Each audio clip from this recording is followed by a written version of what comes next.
How are y'all doing tonight? We're back with Deep Images, and I wanted to tell you that we're going back to our crime film series.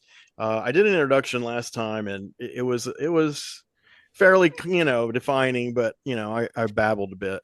So I'll try to make it a little more concise. So like a crime film would be anything pertaining to crime. So essentially, cops and robbers. That's like the spine of all of it, like the law versus the underworld, or people outside the law.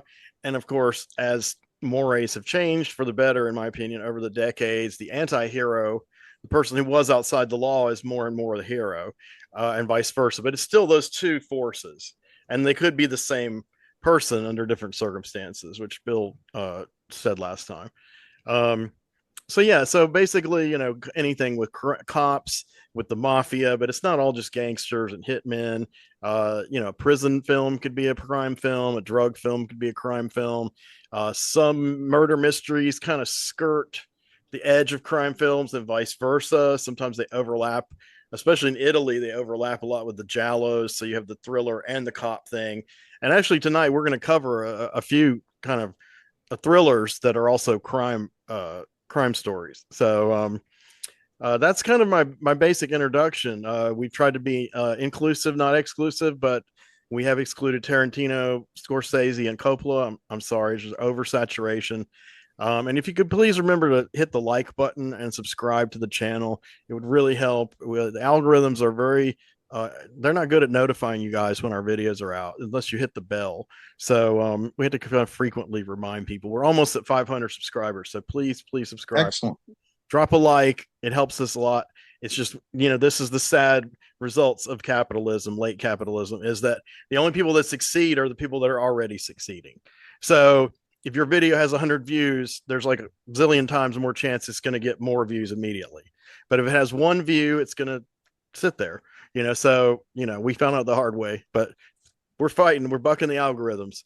So for our second session on crime films, we're going to do it in the round table. We have some other people who are coming in later, but they're tied up at the moment. But I'm going to hand the gavel to Bill Mulligan to do the first one, and he's kind of, I think, covering one that's kind of in the vein of what I was referring to as far as gender genre bending, and maybe gender bending too. No, that would be the sequel. Yeah. Yeah, this is 1986 Manhunter, Yeah. which a lot of people who love the Hannibal Lecter character are surprised to find out that Silence of the Lambs was not the first Hannibal Lecter movie, not at all. And whether they enjoy this one or not might depend. Once you've gotten used to Anthony Hopkins, this might be a little bit of a shock. It's based on the novel Red Dragon by Thomas Harris. It should have kept the title Red Dragon, Yes. but for some reason, I believe maybe The Year of the Dragon had come out, the movie, Oh, and I it think did you're very right. well. And Hollywood they're just insane. They're just insane. Like Mars needs bombs. So they like, oh no, we got to change the name of John Carter of Mars to just John Carter because the word Mars is clearly the reason that other movie bombed. Makes no sense. Great example, actually. But of course, they also edited out all the stuff, all the allusions to the Red Dragon painting. So I don't know. This movie's not perfect, but I love it, and it is actually very good. It's directed by Michael Mann, and it is about a serial killer who is being hunted by an FBI agent. We don't actually see the serial killer for a while in the movie. It focuses mostly on the FBI agent, William Graham, who has the ability, he has super empathy. Yeah. Which sounds good, but really isn't, because it allows him to see what these maniacs and psychos see how they think. Mm-hmm. And his greatest success was in catching Dr. Lecter, who's no fool, but he was able to figure it out. He paid a price. Lecter seriously hurt him physically, and he retired from the FBI and has been just enjoying life on the beach with his wife and kid, away from all the crazies. And then his old FBI guy comes back to tell him, we need you because there's a guy out there killing whole families of people, slaughtering them, and we have nothing. So reluctantly, he decides to go back, and it's great. It's great. It's William Peterson plays Will Graham. It's an understated performance. Now you can. It's fun to compare this to Red Dragon, which was the remake they did after Anthony Hopkins made the Lecter character so successful. They just decided to remake this and have Hopkins playing a younger version of himself. And of course, needless to say, he's in it a lot more than Lecter is in this one, which is interesting because Mhm. now I went into this blind. I had not read the novel. I had read Thomas Harris's earlier Black Sunday and liked it quite a bit. Oh, okay. I didn't even realize it was the same, that he had written this. And I'm watching this, Is and it's sorry, Bill, is Brian Cox in Manhunter? He's yes, Lecter. Yeah. he's Yeah. Lecter. He's Hannibal Lecter, and I'm watching this, and it's good. It's a police procedural. It's very well made. It has excellent cinematography, very cool use of lighting and color. So I'm grooving on the vibe here. And at a certain point, Graham realizes it's just not working. He doesn't have the taste for it anymore. He doesn't have the skills that he had. And he's going through the crime scene and asking, you come in, you kill the children, children mean nothing to you. You hear the dog bark. And it's not coming to him. He's like an actor and he can't get in the mind. So he decides to go visit Hannibal Lecter. And his supposed reason is to get Lecter on his side, see what he thinks, since he's such a super genius. But the real reason, and Lecter figures this out pretty quickly, is to get the scent back, to get his head back in being able to be with a serial killer. And Brian Cox plays Hannibal Lecter. This is not Anthony Hopkins. He is not a supervillain. He is not an over the top, much as I love that portrayal, because it's like the closest thing to a supervillain from a comic book that movies had at that time. It's like Dr. Phibes being played by Anthony Hopkins. He's always one step ahead. He's absolutely Right. brilliant. He's playing 3D chess. That scene just explodes. But it's so fascinating seeing Cox's interpretation because this is a real person. This guy really feels like a psychiatrist who went rogue and Yeah. became a killer. Right. He's And really he kind is- of repellent, I think. Yeah, and he So is sleazy. angry. The Yeah. anger that he has. I mean, he's unfailingly polite in the way Yeah. that only English people can be.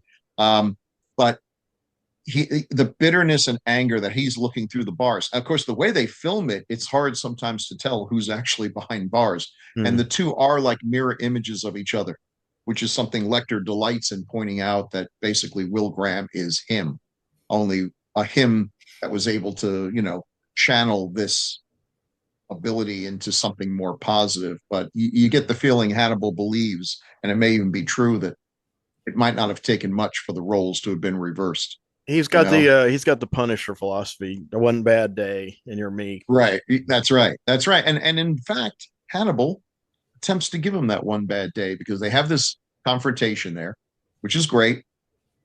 There's a scene a little bit later on. It's amazing how little Hannibal Lecter is in this movie. There's a scene a little later on where he is able to, using a piece of chewing gum, rig the phone so that he gets someone to give him Will Graham's address. Yeah. He then communicates with the serial killer that they're all looking for and sends him to go kill Graham's family.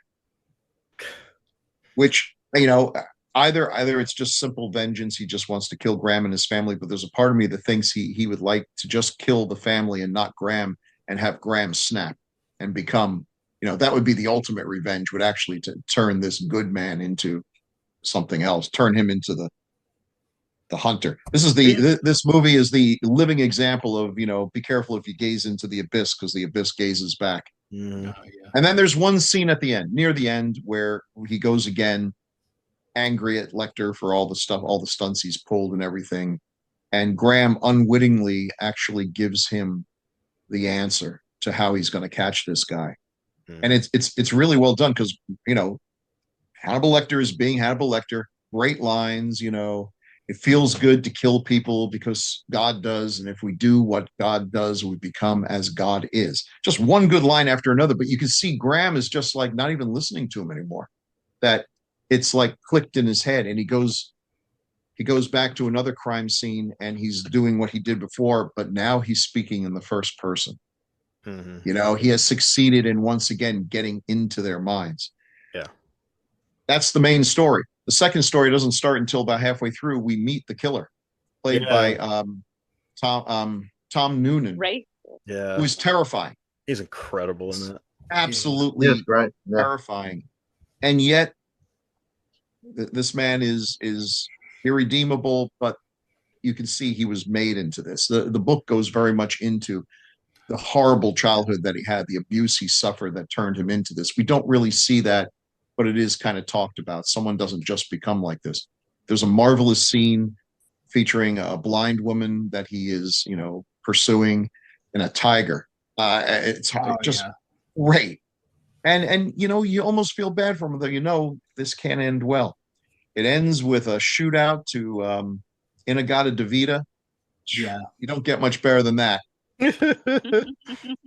And we even get a happier ending, a much happier ending than the book, which implies that there's really no coming back, that this pretty much is the end of his marriage and his happy life. And even though he succeeds, it was at a cost to his own soul. And we never see Will Graham again. He doesn't show up. As far as I've read the other books that Harris wrote, and Will Graham, I guess the closest thing to a happy ending is we don't hear about him. I He's fully the main expected character. You can't discount the series, which I think puts the whole of that movie in a totally the different series place. is amazing, but the series was an attempt to take all of what Harris had done and kind of mash it together and Yes, connect it better and keep yes. going. It was brilliant. And who was Hannibal Lecter? Stars go. Mads Mikkelsen. Mads Mikkelsen. Thank you. He was great. Very Yeah. when I first was listening to it, it's like I don't like this one, but no, it grew on me. After I saw the show, I reread Red Dragon, and my personal opinion, this is a very controversial take. Don't get mad at me. Is that Mickelson is far closer to the books than Hopkins is. Hopkins isn't anywhere close to the books that I've read, in my opinion. No, that's accurate. It's accurate. I mean, It Hopkins was is a very creating his own character. I don't know if it's yeah. his It was idea, a very Demi's successful idea, right. you know, And and you it gotta hit. give credit where it Yeah. goes. I don't think this Dr. Lecter would carry a series. This is a real killer, an unpleasant fellow, a very angry, bitter man. He's brilliant, and you have to admire that. When he's on the screen, you can't take your eyes off him. I love Brian Cox, and I love him in this Oh, role, he's but amazing. it was clearly a smart choice to recast with Anthony Hopkins. I mean, anytime you get a chance to use Anthony Hopkins, you use Anthony Well, that's Hopkins. true. And his portrayal was something that people could get a lot more enjoyment out of and would like to see again. This is a really good movie. It was one of Dino De Laurentiis's productions that they just did not know how to market.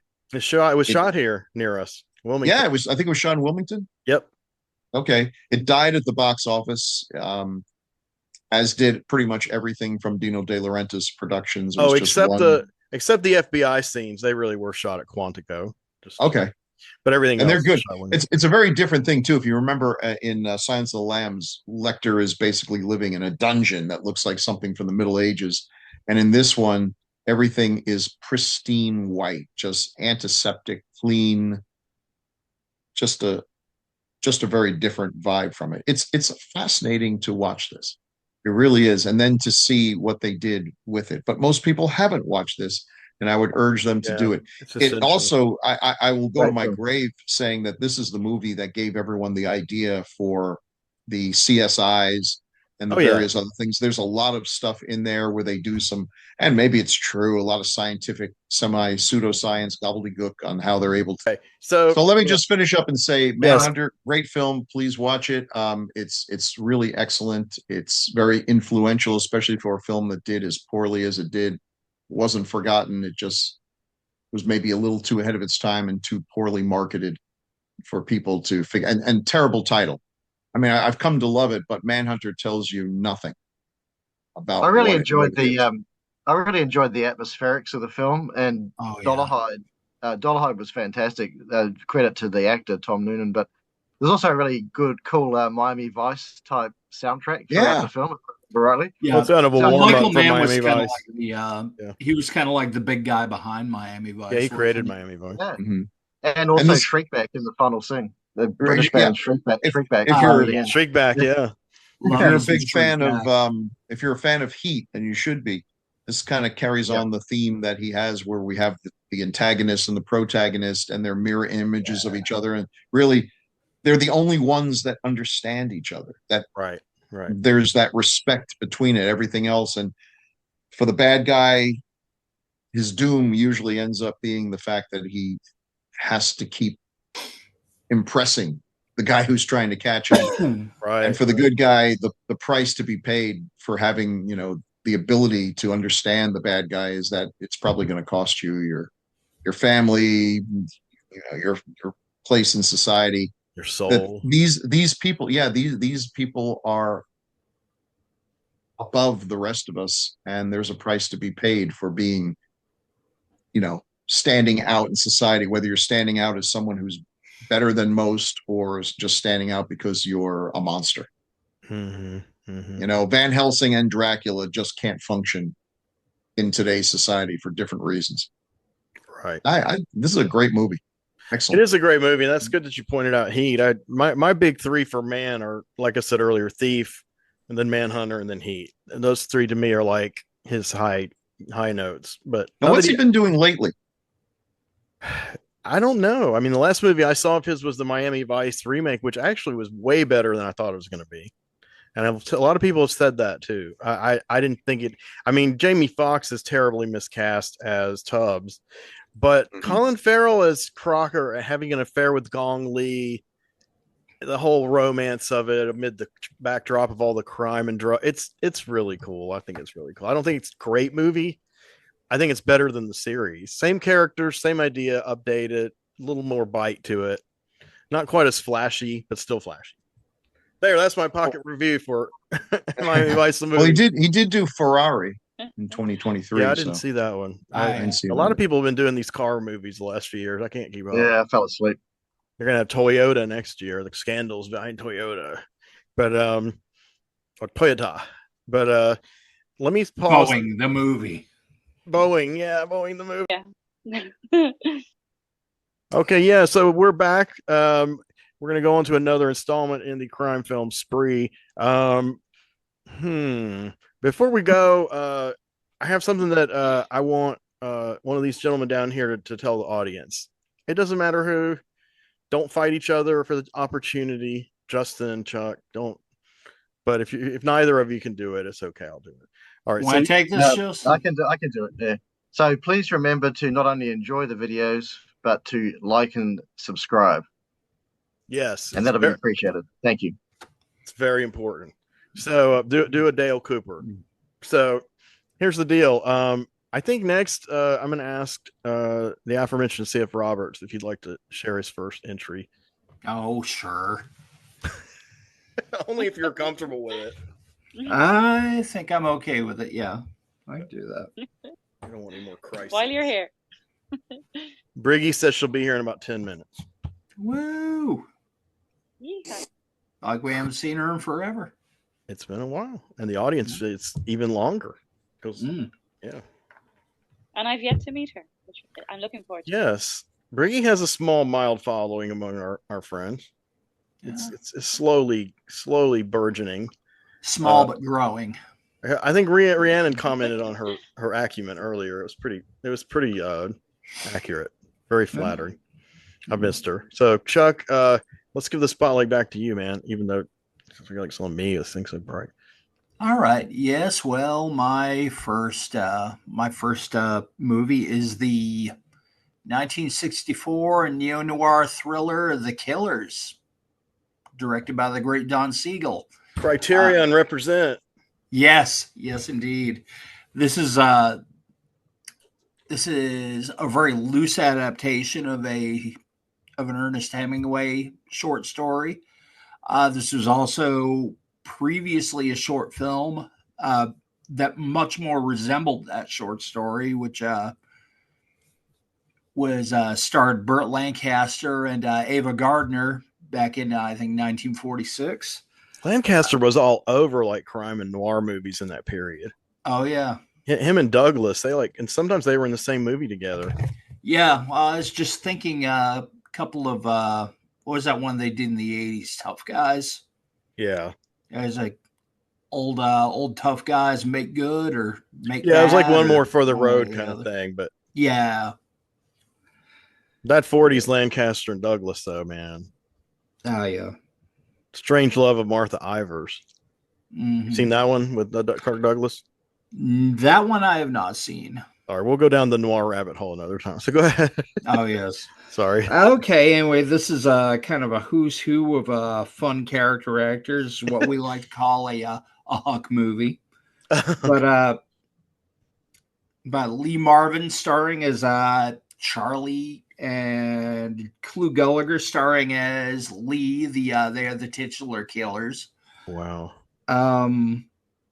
John Cassavetes as the victim, Johnny North, who's seen mostly in flashback because I forgot he was even in it. Because they ice him at the very beginning. He is okay. very much the victim of their hit.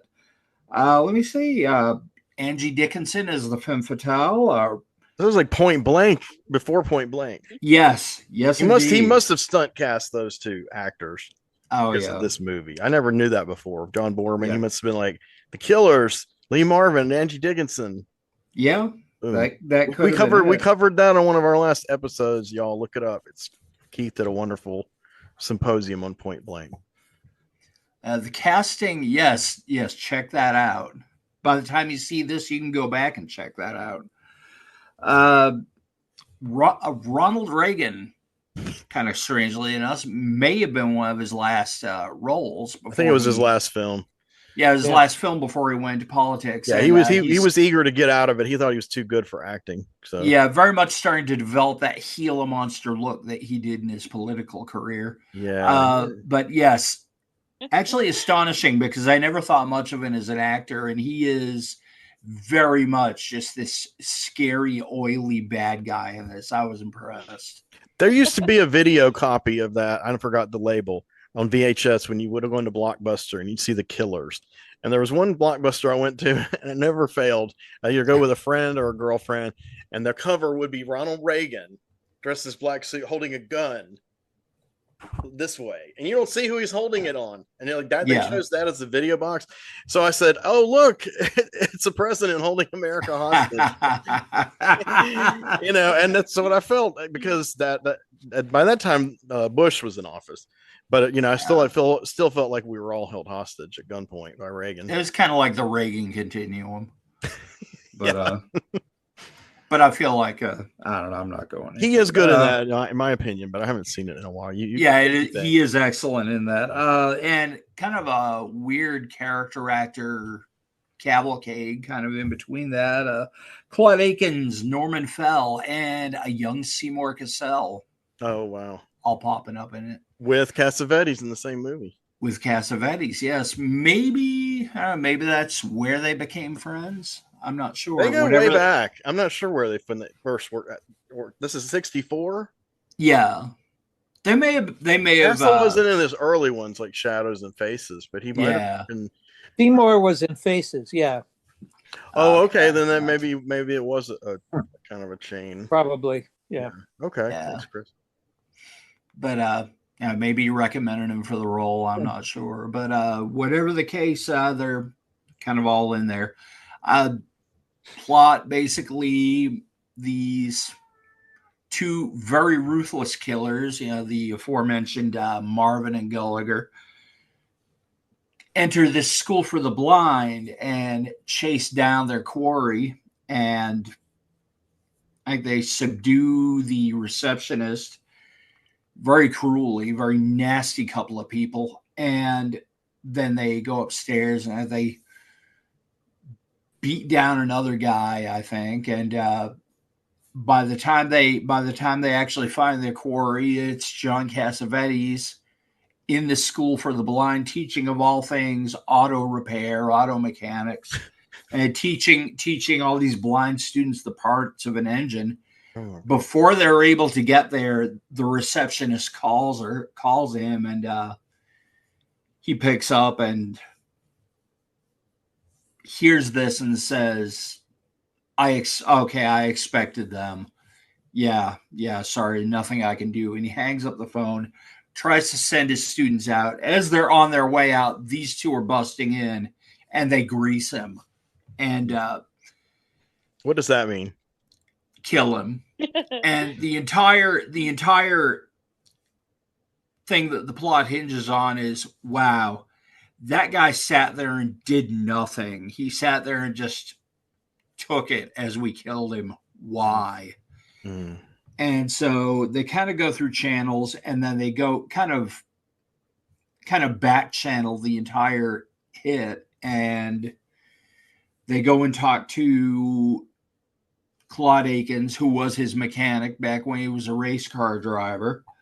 And he tells what he knows, and they kind of go back through all these characters, and they go through muscling these people, torturing these people, basically trying to figure out what it was that was. And it's like, okay, this guy was in some big thing where there was a big amount of money involved, and we had to go kill him.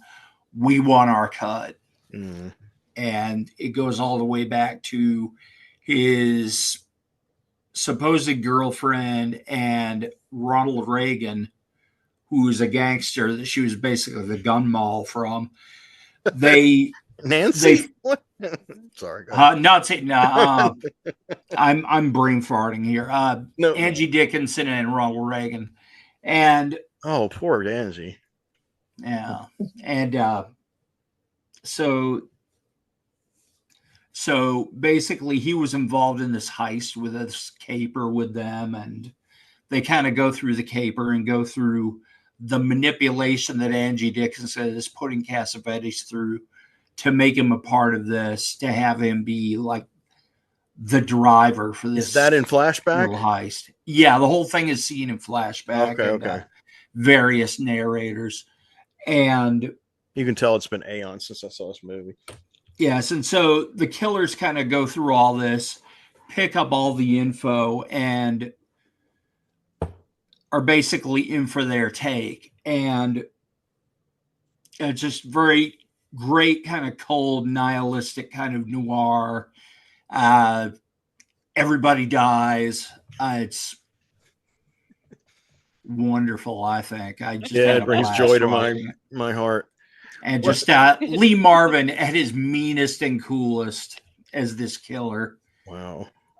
And fantastic stuff. You know, Lee Marvin and Ronald Reagan specifically kind of really chew up the scenery. It's great. What a pair. It's so bizarre. Yeah. Yeah, I definitely need to rewatch this. I saw the remake too, and I don't know, maybe what I'm remembering is from the original. I mean, I saw the original as well, not the I've never yeah, seen the it. two of them are nothing alike. Okay. Weirdly enough. The original is more about them entering a diner to like chase down this boxer, and basically they're greasing this old Swedish boxer, who in the movie is played by John Lancaster or Burt Lancaster. More of that greasing, man. Yeah, more of that greasing. Well, they stop at a greasy spoon to get info to grease a guy. And there's see Michael Rappaport pretty soon. Sorry. Go ahead. That'll come later. But anyway. But that's all I got really. Has anybody seen this? Obviously my memories are feeble and unreliable. What do you think, Chris? I saw it several times as a teenager growing up on TV. Oh, yeah, wow.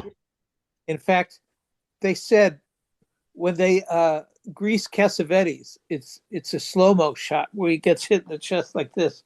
Yeah. And it was so realistic and so scary looking that it was supposed to be a TV movie.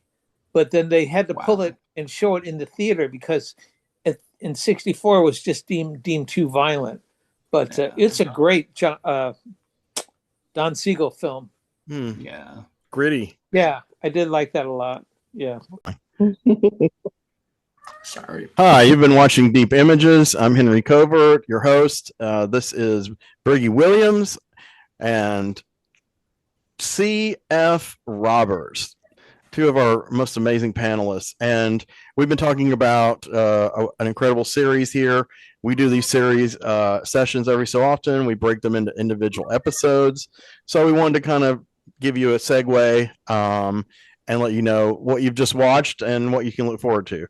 So just want to remind you, thank you for watching. And please like and subscribe and support the channel any way you can. Do you guys have anything to say? Yeah, like, subscribe, come back, see us. We don't bite. Type, type, type.